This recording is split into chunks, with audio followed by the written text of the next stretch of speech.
Hello. This morning we're going to be talking about what I wish I knew before I taught the Odyssey by Homer. And as usual, I'm going to try to sell you a little bit on this idea of teaching the Odyssey before we go forward.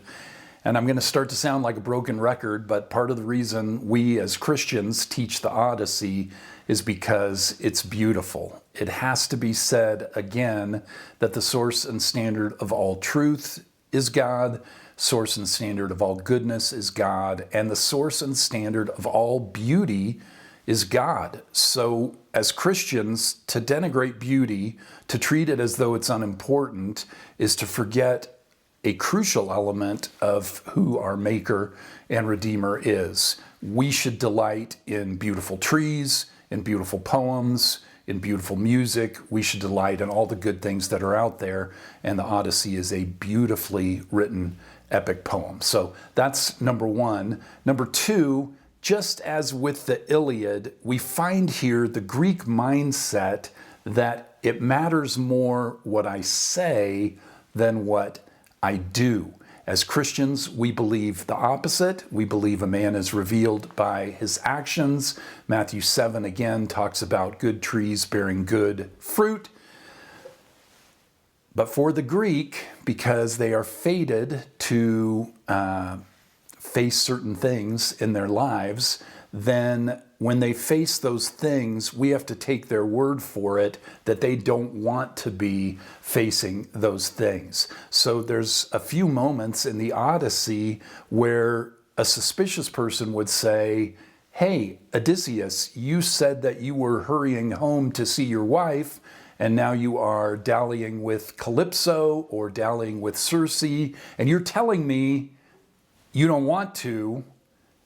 And in the ancient Greek mindset, that's the answer. The answer to the question is what Odysseus says. He says he doesn't want to be engaged in these affairs with these goddesses, so it must be true. Ignore the fact that he is actually engaged in these affairs with these goddesses. I'm telling you, this is a crucial thing to understand when reading ancient Greek authors. We have to know their conception of fate makes their words more important. Our conception of God as Christians makes a person's actions more important. That's the second reason the Odyssey is a crucial book to read. And then the third one, I think it's a great meditation on masculinity. And hey, half of the students that you're teaching are going to grow up to be men, and they need to be serious about then being men who follow Christ, men who are equipped and ready to do what they were made to do in Him. And Odysseus is an appealing masculine character. For me, reading the Odyssey, hey, this is an adventurer. This is a guy who wins through, right? And he is described over and over again as resourceful. So that resonates with a man. We get excited to see he has to take this journey. He has to win through. He is going to find that resourcefulness to make it to the other side. And in that regard, I think he is modeling true masculinity. I think there is a great deal to be said for that. The problem is that the Odyssey and the Greek pagan mindset in general weaponizes craftiness.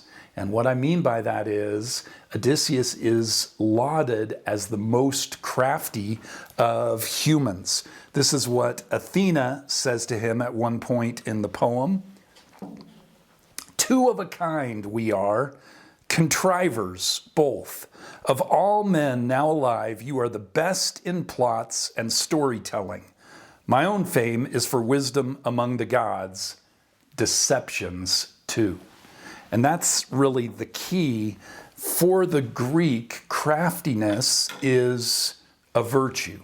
And Odysseus is the most crafty of men. Unfortunately, craftiness includes willful omissions and lies. It includes a lot of things that we as Christians would frown upon. So you do have a masculine main character in Odysseus, and there are things to admire about him, and that winning through in difficult moments is usually something to admire. The problem is that he also is manipulating people, using them. You'll see very quickly, you would not want to be a crew member for Odysseus, and that's a big part of the problem, right? If he wins through, great. If you lose a couple oarsmen along the way, so be it. And as Christians, we need to have a different attitude. We need to view masculinity, true masculinity, as being, as having integrity, manifesting the truth at all times, and also that willingness to serve, that willingness to stoop and care for people less than us. So there's got to be that willingness to take care of your fellow oarsmen as well. So this is a great, great book to have this conversation, especially with young men, about what it means to be a Christian young man. So that's why I think you should teach the Odyssey. A few things I wish I knew before I had taught the Odyssey. The first one's easy, very straightforward. First, we have to talk about translation. Sorry. We use a different translator than we do for the Iliad. We're going to use Robert Fitzgerald for the Odyssey, and he is a much more poetic translator than Lattimore, the man who translated the Iliad for us. Fitzgerald's poetry really soars, and I just think it makes the poem a more beautiful poem. So you are free to use whatever translation you like. I would recommend Robert Fitzgerald going forward. And then some real straightforward stuff I wish I knew before I taught the Odyssey. Number one, we're talking about a 20-year period in Odysseus's life. There's 10 years for the Trojan War. Hopefully your students have read the Iliad, have a sense about the Trojan War. And then there's 10 years winning home, right? Here's this resourceful man who's doing his very best to get back from Troy to his homeland in Greece, and specifically to his wife and to his child. His wife, Penelope, has been resisting suitors for 20 years now. And that's another thing that it's helpful to know about the Odyssey. She is crafty too. That's one of the fun things about this story. The crafty man, Odysseus, is winning his way home, but then the crafty wife is putting off these more and more aggressive suitors by telling them, I have to weave the shroud for my husband's father before I can consider another suitor. So every day she weaves, and every night she pulls out all the work that she's accomplished on the loom so that she never gets any closer to having to accept another suitor. A perfect picture of faithfulness, right? It's fantastic. These men have invaded I want to say the palace. It's not, their home is not a palace, but he is a local king. These men have invaded the palace, and they are more and more aggressive about pursuing her, and she remains true to Odysseus. She stands firm. She is waiting and trusting that her husband is resourceful and will, in fact, find his way home. So all of that is good background and worth knowing going forward.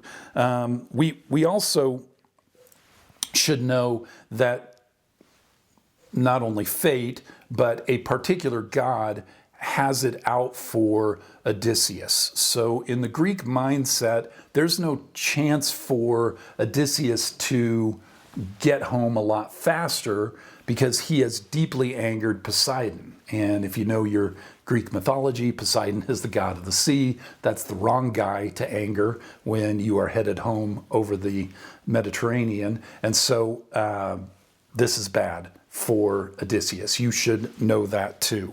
And then a couple of things that are a little more abstract, but I think are important to know going forward. You should pay attention to the temptations to passivity in this story. Over and over again, Odysseus is tempted to hold still. The whole thrust of the story is motion. He should be going home from Troy to Greece, but instead he's tempted by the sirens, right? he hears the siren song, and if he hears the siren song, he's tempted to stay with them.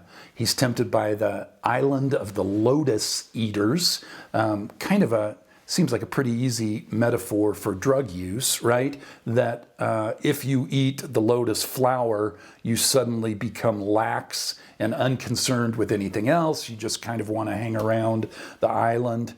He's tempted to stay with Calypso. He's tempted to stay with Circe. There's all these temptations to hold still and let go. And again, he has to overcome these temptations to win home. And so it's very tempting for a Christian to read the Odyssey and to think Odysseus is the faithful husband. He will do whatever it takes to get home to his wife and to his son. And the plain fact is, the warning of the poem is a warning against passivity of coming to rest for the man, which also includes coming to rest at home with Penelope.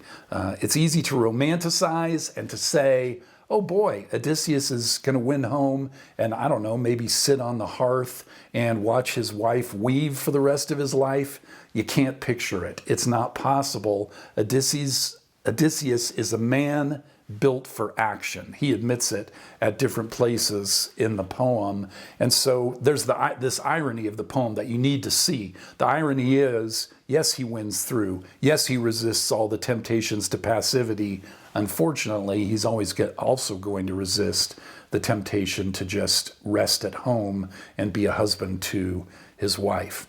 So keep that in view as well. You might also want to keep in view, to me it's interesting, that Telemachus, his son, is the only character in non-biblical literature who changes before the time of Christ. I feel pretty confident saying that, and it's an odd thing to say. If you know about the novel, you know that one of the most significant things that makes a story a novel is that one of the main characters undergoes a transformation.